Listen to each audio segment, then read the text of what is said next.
When Caulifla was first introduced to Dragon Ball Super, she instantly took the community by storm, and with her ability to quickly master Super Saiyan forms, Dragon Ball fans were mixed about the foundation of her character. Some fans labeled her a Mary Sue, while others crowned her as the next Saiyan Queen. But when it pertains to Caulifla's manga counterpart, did the manga give justice to her character more than its anime counterpart? Well, regardless of your love or hate towards Caulifla, you, my friend, clicked on the right video. So for our first subject of comparison, we have Caulifla's character background. So who is Caulifla exactly? Well, while she is clearly a notable Saiyan criminal in both versions, the anime only hints as to what type of criminal that Caulifla actually is. You see, when you look at the Dragon Ball Super anime, Cabba took interest in recruiting Caulifla for the Tournament of Power when he heard from her brother Renzo. After this, he goes over to her criminal headquarters and directly confronts her. And while Caulifla is given the impression of a mob boss in front of her punk rocker looking Saiyan counterparts, we don't truly get the full extent of her being an actual criminal. What exactly does she do? And how notorious is she on planet Sadala? And why do all of these Saiyans follow her in the first place? In many ways, her character strongly resembled the bad version of Launch, but in a gang-like atmosphere, with an alpha female personality with no real reason to see why she would be a good recruit. But let's enter the Dragon Ball Super manga to see how they mixed up her character background. As Cabba begins his search for a recruit in the Dragon Ball Super manga, we see a sequence in which a truck filled with Planet Sadala soldiers is driving through Caulifla's area, and one of the soldiers appears to be nervous as he mentions how dangerous Caulifla is to the Planet Sadala military. This way, the manga illustrates the Saiyan warriors being afraid to even drive in her area, which creates tension for this character overall. Right after this, we see a sequence in which Caulifla pulls over the truck filled with Saiyan soldiers and orders her gang to steal all of their supplies. And the driver, who is showing bravery towards Caulifla, resisted and actually engages in battle with Caulifla to lose miserably shortly afterwards. And since Cabba witnessed all of this, it gave him more reason to go through with recruiting her since he saw what she can do to his own fellow soldiers. And as a result of all of this, the manga hyped up the character background for Caulifla significantly more than what we would see in the Dragon Ball Super anime. So for Caulifla's character background, the win definitely goes to the Dragon Ball Super manga. But now that we have compared which version made her character background better, we must now move on to the actual recruitment process.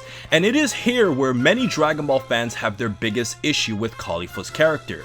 You see, in the anime, Cabba intrigued Caulifla into joining the Tournament of Power through his demonstration of a Super Saiyan, and after explaining to her how the tingly back process works, she quickly turned into a Super Saiyan and even briefly transformed into a Super Saiyan 2 when Kale raged out. However, when we look at the manga, Cabba and Caulifla actually began fighting each other during the actual recruitment process, and Caulifla stated that in order for her to fight, Cabba would have to make her, which is where the Super Saiyan transformation was established. And because Cabba didn't already show off his Super Saiyan form before to Caulifla's gang like he did in the anime, this created a sense of mystery to the form as Caulifla had never seen it up until this point. And last but not least, we see a change in Caulifla's personality as she gains respect for Cabba. Not only did he dominate her in a fight in front of her own gang members, but he commanded that she give back what she stole to the Sadala army, proving that he doesn't fear her at all, as opposed to the anime version of Cabba who was terrified of Caulifla. And this ultimately made the manga's recruitment process much more intense than the anime adaptation. On a side note, we should also mention that the manga not showing how Caulifla became a Super Saiyan was actually a better choice. With Caulifla becoming a Super Saiyan off-screen, there's no real complaint about how the tingly back process essentially killed how Super Saiyan transformations were supposed to work in Dragon Ball.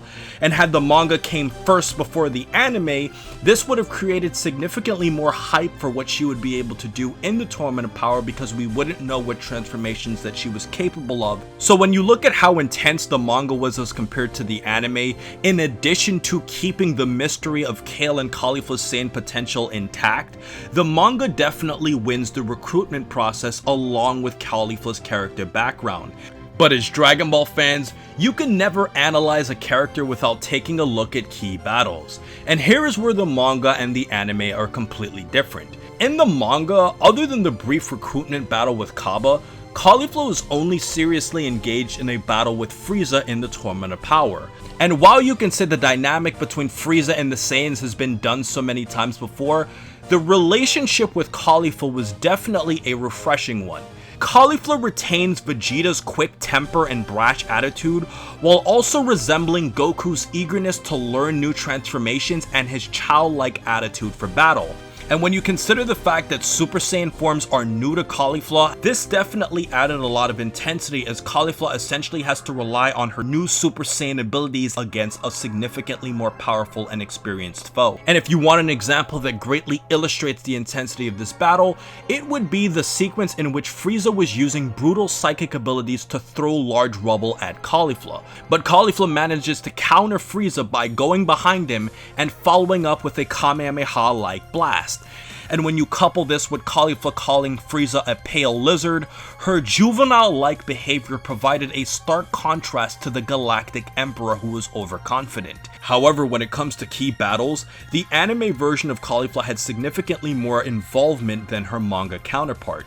And in the initial battle between Goku and Caulifla, we see the two characters that perfectly complement each other's needs. Caulifla is similar to a child in that she is discovering Super Saiyan as if it was a new toy that she's learning to play with, and Goku takes on the role of an adult who knows everything Caulifla can learn and more.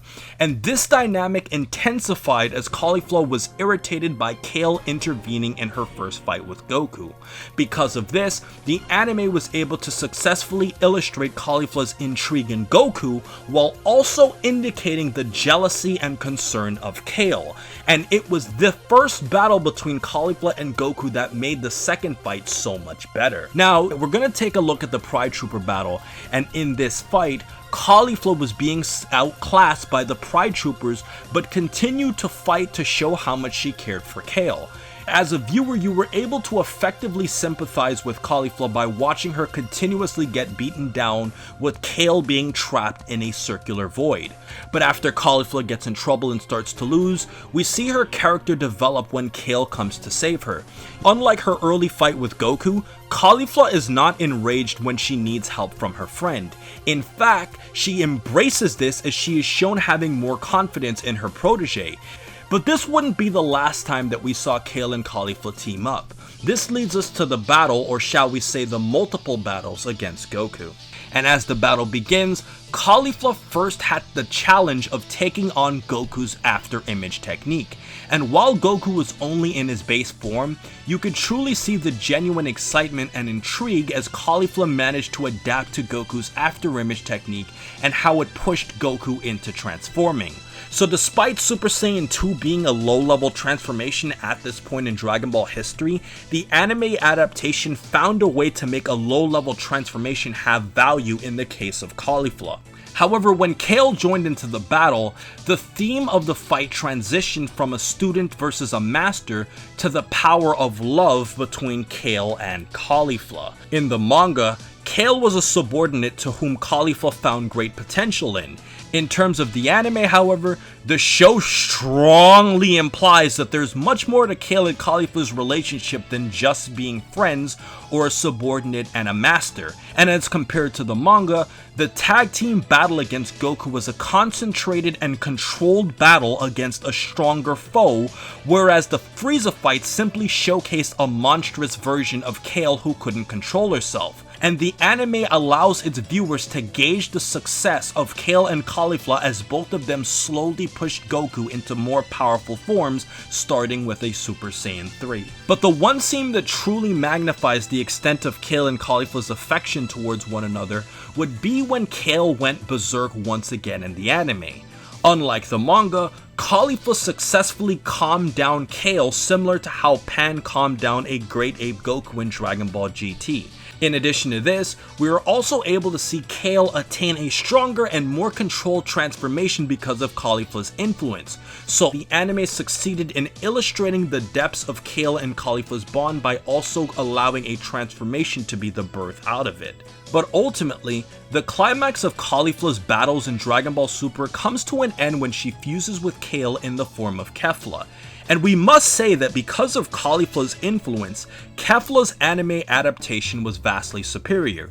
To begin, Caulifla's personality and mannerisms combined with the extreme latent potential of Kale made Kefla who she was. But the biggest impact that Caulifla had on Kefla in the anime would have to be how the fusion actually happened. In the anime, Caulifla and Kale actually chose to fuse with each other on their own will, whereas in the manga, Kale went berserk and Kaba essentially had to sacrifice himself to calm Kale down and to make a more powerful transformation. Because of this, it made the fusion feel much more organic in the anime as opposed to being much more forced in the manga. Especially when we found out that Caulifla stole the Potara earrings in the manga as opposed to them being given in the actual anime. So as a result of this, Caulifla had a greater impact on the creation of Kefla's character in the anime as opposed to the manga. So overall, when you compare the anime and the manga, which form of media gave Caulifla justice? Well, in terms of character background, her motivation to fight in the Tournament of Power, and a sense of individuality, Caulifla is definitely better in the Dragon Ball Super manga. However, when it comes to the fight sequences, character relationships, and the impact on the creation of Kefla, the anime definitely gave her the proper justice. But when we break this argument down to a more technical point of view, the manga cut out several power scaling issues, was more effective at using tension, and told more about Caulifla in just a few pages. And while we can always find out more about Caulifla in the future of the Dragon Ball Super anime, the manga did it in a realistic way that made Caulifla relevant without having to have the super flashy battles that pumped her character up. And this is why for my first anime versus manga battle, I would have to give the victory to the manga variant of Caulifla. But if you enjoyed talking about Caulifla, check out What If Goku Trained Kale and Caulifla that goes into the future of Dragon Ball Super, or if you like power scaling, check out Who is Stronger Between Kefla and Toppo, or 5 fusion theories that confuse Dragon Ball fans. And until next time, stay cool and stay safe, my friends.